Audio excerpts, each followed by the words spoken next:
क्या आप जानते हैं कि हम इंसान और हमारा ये यूनिवर्स एकदम एक दूसरे से मिलते जुलते हैं। इसलिए चरक संहिता में कहा गया है कि यथा पिंडे तथा ब्रह्मांडे तथा पिंडे, यानी कि हम जैसा है ये ब्रह्मांड और ब्रह्मांड के जैसे हैं हम। और मॉडर्न नॉलेज के हिसाब से भी यही माना जाता है कि man is the epitome of universe. और हमारे ब्रेन में पाए जाने वाले बिलियंस ऑफ न्यूरॉन्स मिलकर ठीक ऐसा ही स्ट्रक्चर बनाते हैं जैसे कि स्टार और गैलेक्सीज मिलकर इस यूनिवर्स का। और जिस तरह यूनिवर्स में स्थित हर एक चीज एक वाइब्रेशन और फ्रिक्वेंसी प्रोड्यूस करती है, ठीक उसी तरह हमारा ब्रेन भी कुछ फ्रिक्वेंसीज प्रोड्यूस करता है जिन्हें ब्रेन वेव्स कहा जाता है। और यही ब्रेन वेव्स तय करते हैं कि हम किस तरह के इंसान हैं, हम कितने इंटेलिजेंट हैं और हमारा कॉन्शियस लेवल क्या है और हमारा दिमाग कितना कॉन्सेंट्रेटेड है। एक इंसानी दिमाग 5 प्रकार के ब्रेन वेव्स प्रोड्यूस करता है, बीटा, अल्फा, थीटा, डेल्टा और गामा। और क्या आप जानते हैं कि बीटा ब्रेन वेव स्टेट में हमारे दिमाग में लगभग 48 से 60 थॉट्स पर मिनट आते हैं। अकॉर्डिंग टू साइंटिफिक स्टडी, एक नॉर्मल इंसान के दिमाग में एक दिन में आने वाली थॉट्स की संख्या लगभग 60,000 से 80,000 होती है। और अगर आप 48 से 60 के बीच की कोई भी संख्या लेकर कैलकुलेशन करोगे तो उसका रिजल्ट आपको 60,000 से 80,000 के बीच ही मिलेगा। इसमें आप अपने सोने के समय को भी काउंट कर सकते हैं, क्योंकि सोने के दौरान थॉट्स कम हो जाते हैं लेकिन पूरी तरह से बंद नहीं होते। सो इस चीज से एक बात प्रूफ होती है कि एक नॉर्मल इंसान का दिमाग ज्यादातर समय बीटा स्टेट में रहता है। और इसी वजह से इतनी ज्यादा थॉट्स के चलते हम किसी भी चीज पर ठीक से कॉन्सेंट्रेट नहीं कर पाते हैं। और वहीं अगर अल्फा स्टेट की बात करें तो जब हमारा दिमाग अल्फा स्टेट में होता है तब हमारे दिमाग में 1 मिनट में लगभग 30 थॉट्स ही आते हैं। इसलिए अल्फा स्टेट को इतनी पावरफुल स्टेट कहा जाता है। इसी तरह से थीटा स्टेट में हमारे ब्रेन में लगभग 15 विचार ही आते हैं और डेल्टा स्टेट में लगभग 10 विचार, यानी कि सोने के दौरान भी हमारे दिमाग में विचार आते ही रहते हैं। इसलिए कहा जाता है कि केवल मेडिटेशन से ही हम अपने दिमाग को विचार शून्य कर सकते हैं। इसलिए योगी जैसा कहते हैं कि निर्विचार में ही ईश्वर बसते हैं। सो अगर आपने किसी भी तरीके से, चाहे वो मेडिटेशन हो या फिर कोई और तरीका, अगर आपने किसी भी तरीके से अल्फा ब्रेन वेव की स्टेट में रहना सीख लिया तो इस चीज का मतलब समझते हैं आप। सबसे पहले तो आपके ब्रेन में आने वाले 70,000 विचारों की संख्या घटकर 30,000 से 35,000 हो जाएगी। और इसके चलते आपका दिमाग इतना पावरफुल हो जाएगा कि दुनिया की कोई भी चीज आपके दिमाग के सामने टिक नहीं पाएगी। इस स्टेट में आने के बाद आप जो भी काम करोगे उस वर्क में आपका दिमाग इतनी फोर्स लगा देगा, इतनी एनर्जी लगा देगा कि उस काम के रिजल्ट देखकर आपके होश उड़ जाएंगे। आपका दिमाग इतना शांत रहने लगेगा, आपके दिमाग में इतने क्रिएटिव आइडियाज आने लगेंगे जिसके बारे में आपने कभी सोचा भी नहीं होगा। क्या आप जानते हैं कि संस्कृत में एक श्लोक है, वेदो अखिलो धर्म मूलम, यानी कि वेद ही सभी धर्मों के मूल आधार हैं। धर्म का यहाँ मतलब है नेचुरल लॉज और अनंता वेदा, यानी कि वेदों का कोई अंत नहीं है। इसलिए सामवेद के उपवेद गंधर्व वेद से मैं आपको ब्रेन की कॉन्शियसनेस को बढ़ाने के लिए कुछ ऐसी जानकारी दूंगा जिसे जानने के बाद आप दंग रह जाओगे और आप बस यही सोचोगे कि क्या क्या छुपा है हमारे इन वेदों में। लेकिन उससे पहले जानेंगे हम ब्रेन वेव्स के बारे में। So let's get started. First है gamma brain waves. Gamma brain waves इंसान के ब्रेन में बनने वाली सबसे पावरफुल ब्रेन वेव्स होते हैं। इसलिए गामा ब्रेन वेव्स को जीनियस ब्रेन वेव्स भी कहा जाता है, क्योंकि गामा ब्रेन वेव्स की स्टेट में हम सुपर कॉन्शियसनेस यानी कि इस पूरे यूनिवर्सल कॉन्शियसनेस के क्षेत्र में पहुंच जाते हैं। देखो, जब कोई इंसान बहुत ज्यादा कॉन्सेंट्रेशन के साथ कोई वर्क करता है, कॉन्सेंट्रेशन ऐसा जहां कोई और विचार दिमाग में ना आए, या फिर मेडिटेशन के दौरान जब कॉन्सेंट्रेशन बहुत ज्यादा गहरा हो जाता है तब ब्रेन के दोनों हेमिस्फीयर सिंक्रोनाइज होने लगते हैं। और जब सिंक्रोनाइजेशन बहुत ज्यादा बढ़ जाता है तब brain gamma brain waves produce करने लगता है। इस स्टेट में पैरासिम्पैथेटिक नर्वस सिस्टम और सिंपैथेटिक नर्वस सिस्टम एक साथ काम करने लगते हैं और हमारे शरीर के लोअर चक्रास में पड़ी एनर्जी ब्रेन की तरफ बढ़ना शुरू कर देती है और ब्रेन में पाए जाने वाले थालमिक गेट को ओपन करते हुए पीनियल ग्लैंड को हिट करती है, जिसके चलते पीनियल ग्लैंड एक बहुत ही पावरफुल केमिकल DMT रिलीज करती है, जिसे गॉड मॉलिक्यूल भी कहा जाता है। और इस केमिकल के रिलीज होते ही हमारा दिमाग सुपर कॉन्शियसनेस के क्षेत्र में पहुंच जाता है। सुपर कॉन्शियसनेस मतलब इन्फिनिट इंटेलिजेंस। और इस स्टेट में पहुंचने के बाद ऐसा कुछ भी नहीं है जो एक दिमाग अचीव ना कर सके। इसलिए निकोला टेस्ला ने कहा था कि my mind is only the receiver, everything comes from the universe. लेकिन इस स्टेट को अचीव करना उतना भी आसान नहीं है जितना इस वीडियो में लग रहा होगा। हार्ड वर्क के बाद एक इंसान इस स्टेट तक पहुंच पाता है। सेकंड है beta brain waves. Beta brain waves 2 प्रकार के होते हैं। फर्स्ट है लोअर बीटा ब्रेन वेव्स। क्या आप जानते हैं कि सुबह मॉर्निंग में जैसे ही हम लाइट के संपर्क में आते हैं हमारा ब्रेन सेरोटोनिन नाम का एक केमिकल रिलीज करने लगता है और brain beta brain waves produce करने लगता है ताकि हम अपने इनर वर्ल्ड से निकलकर बाहर की दुनिया के साथ इंटरेक्ट कर सकें। बीटा स्टेट में आने के बाद ब्रेन सारे सेंसेस के थ्रू इंफॉर्मेशन लेना शुरू कर देता है ताकि हम डिसीजन ले सकें। सेकंड है हाई बीटा ब्रेन वेव्स। आज पूरी दुनिया में ज्यादातर लोग ओवर थिंकिंग के शिकार बने हुए हैं और इसी ओवर थिंकिंग के चलते आज पूरी दुनिया में स्ट्रेस, डिप्रेशन, एंजाइटी की प्रॉब्लम बढ़ती ही जा रही है। देखो, हमारे दिमाग की एक स्टेट होती है DMN, डिफॉल्ट मोड नेटवर्क। इस स्टेट के चलते हमारा दिमाग हमेशा कुछ ना कुछ सोचता ही रहता है, बार बार एक ही जैसे विचार ब्रेन में आते ही रहते हैं और इतने ज्यादा विचारों के चलते brain high beta brain waves produce करने लगता है, जिससे हमारी स्ट्रेस, एंजाइटी बढ़ने लगती है। स्ट्रेस के बढ़ते ही हमारे ब्रेन का एक हिस्सा एमिगडाला, जो फाइट और फ्लाइट यानी कि लड़ो या तो भागो वाली सिचुएशन के लिए रिस्पॉन्सिबल होता है, वो एक्टिवेट हो जाता है। और एमिगडाला के एक्टिवेट होते ही हमारा कॉन्शियस माइंड यानी कि हमारे दिमाग की सोचने विचारने की शक्ति कम हो जाती है। इसलिए आपने देखा होगा कि आजकल लोग कितने ज्यादा इंटॉलरेंस होते जा रहे हैं, छोटी छोटी बात पर एक दूसरे को मारने के लिए तैयार हो जाते हैं। ऐसा इसलिए होता है क्योंकि ऐसे लोगों का दिमाग ज्यादातर high beta brain waves state में रहता है। लेकिन क्या आप जानते हैं कि केवल 15 दिन मेडिटेशन करने के बाद एमिगडाला का साइज घटने लगता है, साथ ही साथ डिफॉल्ट मोड नेटवर्क के तार भी ढीले पड़ने लगते हैं। इसलिए मेडिटेशन को इतना पावरफुल कहा जाता है। नेक्स्ट है अल्फा ब्रेन वेव्स। क्या आप जानते हैं कि हमारी ये पृथ्वी 7.83 हर्ट्ज की एक फ्रिक्वेंसी रिलीज करती है, जिसे शर्मन रेजोनेंस कहा जाता है। और इस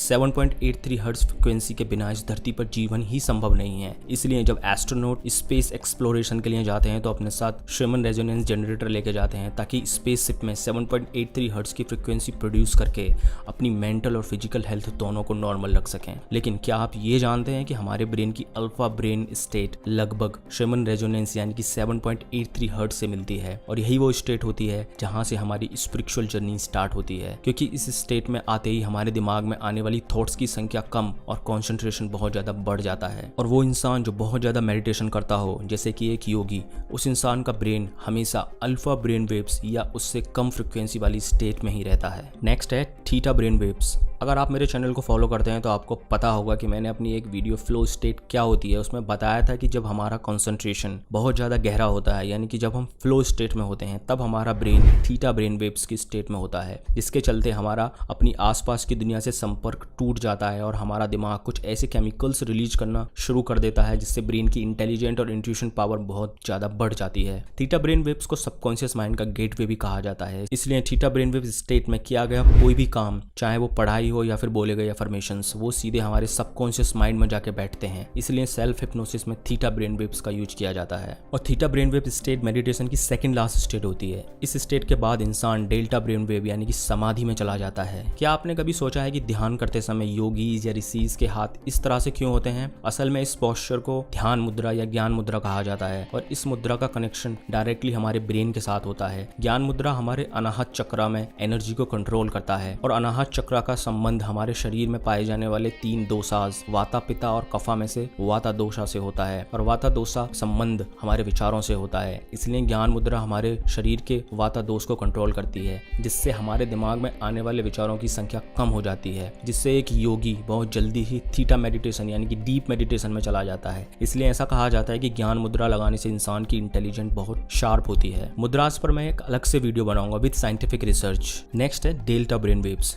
जब हम बहुत ज्यादा गहरी नींद में होते हैं तब हमारे ब्रेन में डेल्टा ब्रेन वेव्स डोमिनेंट होती हैं। गहरी नींद में सोया हुआ इंसान और समाधि में गया हुआ योगी के बीच में कोई ज़्यादा फर्क नहीं होता। अगर फर्क होता है तो बस इतना कि गहरी नींद में हम बिल्कुल अनकॉन्शियस होते हैं, जबकि समाधि में डूबा हुआ साधु अपने इनर वर्ल्ड में कॉन्शियस होता है। इसलिए भगवान श्री कृष्ण ने गीता में कहा है कि जब पूरी दुनिया सोती है तब एक योगी जागता है, यानी कि जब पूरी दुनिया गहरी नींद में बेहोश होकर सोती है, उस स्टेट में भी योगी अपनी पूरी चेतना के साथ जगा हुआ होता है। समाधि सच में एक बहुत हाईएस्ट ऑर्डर है जिसे बहुत कम लोग ही अचीव कर पाते हैं। सो ये तो हुआ ब्रेन वेव्स के बारे में। अब मैं आपको बताऊंगा कि कैसे हम इन ब्रेन वेव स्टेट को कंट्रोल कर सकते हैं, लेकिन उससे पहले जानते हैं बाइनरल बीट्स के बारे में। बाइनरल बीट्स आजकल की मॉडर्न सोसाइटी में इतने ज्यादा पॉपुलर हैं कि अगर आप यूट्यूब पर बाइनरल बीट्स सर्च कर लो तो आपको लाखों वीडियोस ये दावा करते हुए मिल जाएंगे कि फोकस बढ़ाना है तो ये वाली बाइनरल बीट सुन लो, कंसंट्रेशन चाहिए तो ये वाली सुन लो, और तो और भाई अगर आपको बुद्धा जैसा एनलाइटनमेंट चाहिए तो वो बाइनरल बीट्स भी आपको यूट्यूब पर मिल जाएंगे। बहुत सारे लोग प्रॉपर रिसर्च किए बिना ही और ये जाने बिना ही कि बाइनरल बीट्स किस तरह से हमारे दिमाग को डैमेज कर सकते हैं, यूट्यूब पर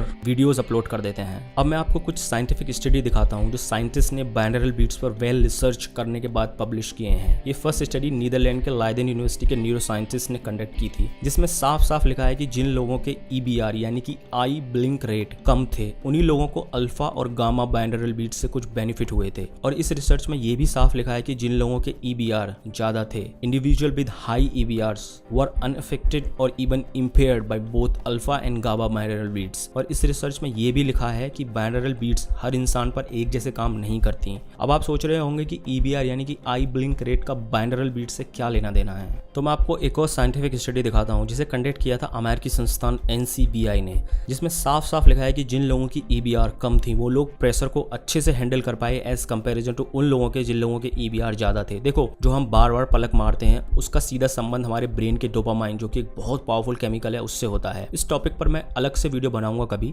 लेकिन यहाँ मैं आपको बाइनरल बीट्स की एक वेबसाइट दिखाता हूँ जिस पर बाइनरल बीट्स को लेकर मेडिकल वार्निंग साफ साफ लिखी हुई है कि using product that stimulate theta brain waves is not recommended for people with ADD। ADD मतलब अटेंशन डेफिसिट डिसऑर्डर, यानी कि वो लोग जो ठीक से कॉन्सेंट्रेट नहीं कर पाते हैं, उन लोगों के लिए थीटा बाइनरल बीट्स यूज करना खतरनाक हो सकता है। अब आप इस बात से अंदाजा लगा सकते हैं कि बाइनरल बीट्स यूज करना कितना रिस्की हो सकता है। अब मैं ऐसा नहीं बोल रहा हूँ कि बाइनरल बीट्स के फायदे नहीं होते, बेशक फायदे होते होंगे, लेकिन शॉर्टकट यूज करने की क्या जरूरत है जब हमारे पास इस बाइनरल बीट्स से भी ज्यादा पावरफुल टेक्निक्स हैं, जैसे कि मंत्रा। ऐसा माना जाता है कि हिंदू धर्म में 33 कोटि देवी देवता हैं। ये बात तो हम सब जानते हैं। जो हम नहीं जानते हैं वो है इसके पीछे का लॉजिक, इसके पीछे की साइंस। जैसा हम सब जानते हैं कि हमारे रिलीजन में हर एक देवी देवता किसी न किसी चीज से जुड़े हुए होते हैं और उनसे जुड़ा हुआ होता है एक मंत्र। जैसे कि देवी सरस्वती ज्ञान और बुद्धि से, देवी लक्ष्मी धन और दौलत से, ऐसे ही सो एंड सो फोर्थ। देखो, मंत्र का कोई स्पेसिफिक मीनिंग नहीं होता, क्योंकि मीनिंग केवल हमारे दिमाग के लिए होते हैं। यूनिवर्स का मीनिंग से कुछ लेना देना नहीं होता। यूनिवर्स का मतलब होता है वाइब्रेशन, फ्रिक्वेंसी और एनर्जी से। और जब हम मंत्र पढ़ते हैं तो उस मंत्र के साउंड से जो वाइब्रेशन और फ्रिक्वेंसी हम प्रोड्यूस करते हैं वो यूनिवर्स से ठीक वही चीज मैनिफेस्ट करती है जो कि उस मंत्र से जुड़ी हुई होती है। इसलिए हर देवी देवता एक स्पेसिफिक चीज से जुड़े होते हैं और उनसे जुड़ा हुआ होता है एक मंत्र। और जब हम वो मंत्र पढ़ते हैं तो वो एक स्पेसिफिक चीज जो उस मंत्र से जुड़ी होती है हमारी लाइफ में मैनिफेस्ट होने लगती है। इसलिए कहा जाता है कि मंत्र का उच्चारण एकदम सही होना चाहिए, क्योंकि उच्चारण के गलत होते ही उस मंत्र से निकलने वाली वाइब्रेशन और फ्रिक्वेंसीज ही चेंज हो जाएंगी और तब आप उस पर्टिकुलर एनर्जी को मैनिफेस्ट नहीं कर पाएंगे। मंत्र अपने आप में एक बहुत पावरफुल चीज है। मंत्र आपकी भौतिक और स्पिरिचुअल लाइफ को इस तरह से चेंज करने की ताकत रखते हैं जिसके बारे में आपने कभी सोचा भी नहीं होगा। और दुनिया का सबसे पावरफुल मंत्र है ओम। चाहे कोई भी मंत्र हो,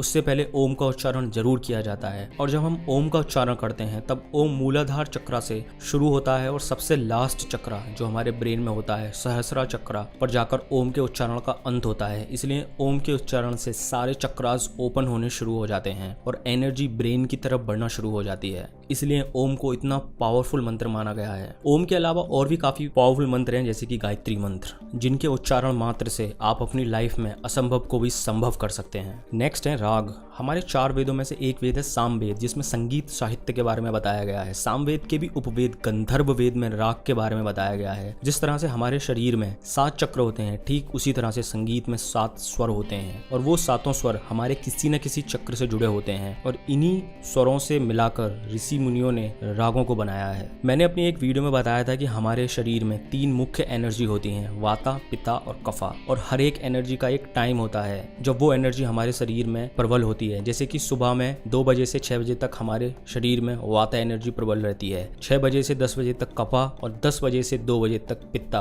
इस प्रकार से ये साइकिल पूरे दिन चलता है। इसीलिए इन्हीं एनर्जी और दिन शुरू होने से रात होने तक जो वातावरण में चेंजेस होते हैं उसके बेसिस पर राग को बनाया गया है। फॉर एग्जाम्पल, मूलाधार चक्र के लिए होता है हंस ध्वनि राग, जिसको सुना जाता है केवल और केवल इवनिंग में। स्वादिष्ठान चक्र के लिए होता है यमन राग, जिसे केवल शाम को ही सुना जाता है। मणिपूर्णा चक्र के लिए होता है मलकन राग, जिसकी टाइमिंग होती है नाइट। अनाहत चक्र के लिए होता है अहीर भैरव, जिसकी टाइमिंग होती है मॉर्निंग। विशुद्धि चक्र के लिए होता है देश राग, जिसकी टाइमिंग होती है इवनिंग। अग्नि चक्र के लिए होता है भागेश्वरी राग और इस राग की टाइमिंग होती है नाइट। ऐसे ही सहस्रा चक्र के लिए होता है दरबारी राग और इसकी टाइमिंग होती है नाइट। अब इसके अलावा एक चक्र के लिए एक से ज्यादा राग हो सकते हैं और जिनकी टाइमिंग भी अलग अलग हो सकती है। मैंने कुछ वेबसाइट्स की लिंक डिस्क्रिप्शन में दी है, आप वहां से राग और उसकी टाइमिंग को चेक कर सकते हैं। सो इसलिए राग भी बहुत पावरफुल होते हैं हमारी कॉन्शियसनेस को इंक्रीज करने के लिए। अगर आप साइंटिफिक भाषा में भी बात करें तो राग बहुत ही पावरफुल टेक्निक है हमारी ब्रेन वेव्स को चेंज करने के लिए। दुनिया में ज्यादातर लोग दिन भर हाई बीटा ब्रेन वेव्स की स्टेट में रहते हैं, यानी कि अशांत, एजिटेटेड और इम्पल्सिव। लेकिन जब हम राग सुनते हैं तो हमारी ब्रेन वेव्स सिंक्रोनाइज होना शुरू हो जाती हैं और हम धीरे धीरे अल्फा अल्फा ब्रेनवेव स्टेट की तरफ बढ़ना शुरू कर देते हैं, उसके बाद थीटा और फिर